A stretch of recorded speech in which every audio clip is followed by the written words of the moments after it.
এটা কি তোমার কনসিয়াস ডিসিশন ছিল, মানে what made you to say yes to this film? Remake আর অ্যাডাপ্টেশনের মধ্যে বিস্তর ফারাক স্যার। রিমেক মানে হচ্ছে একেবারে সিন টু সিন একই সিনেমাকে নতুন করে রিক্রিয়েট করা।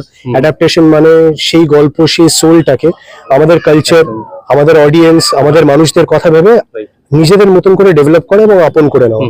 আমি বিশ্বাস করি যে আমরা সূর্যটা অন্য ভাষায় যখন যে সিনেমাটা হয়েছিল, সেটা চার্লি হোক বা মারা হোক বা মারাঠিতে দেবা হোক, সেই গল্পের যে সোলটা, যে আজকে আমাদের জীবনে যতই ডিফিকাল্টি আসুক না কেন, আমরা সেটা পেরিয়ে এসে একটা নতুন সকাল, নতুন দিনের আলো, সেগুলো বিশ্বাস করে এগিয়ে যেতে পারবো, সেই হোপটা ওয়াজ ভেরি ইম্পর্টেন্ট। আর সেইটার উপর বেস করেই আমরা সূর্য তৈরি করেছি। যিনি প্রডিউসার প্রদীপ চক্রবর্তী, একজন বাঙালি ভদ্রলোক। তিনি এর আগে তামিলে মারা বানিয়েছেন মাধবন স্যারকে নিয়ে, ম্যাডি স্যারকে নিয়ে, এবং দেবা বানিয়েছেন মারাঠিতে। তো তিনি তার মাতৃভাষায় এই গল্পটা বলতে চেয়েছেন, মানে তো তার কাছে নিশ্চয়ই গল্পটা খুবই কাছের, খুব প্রিয়।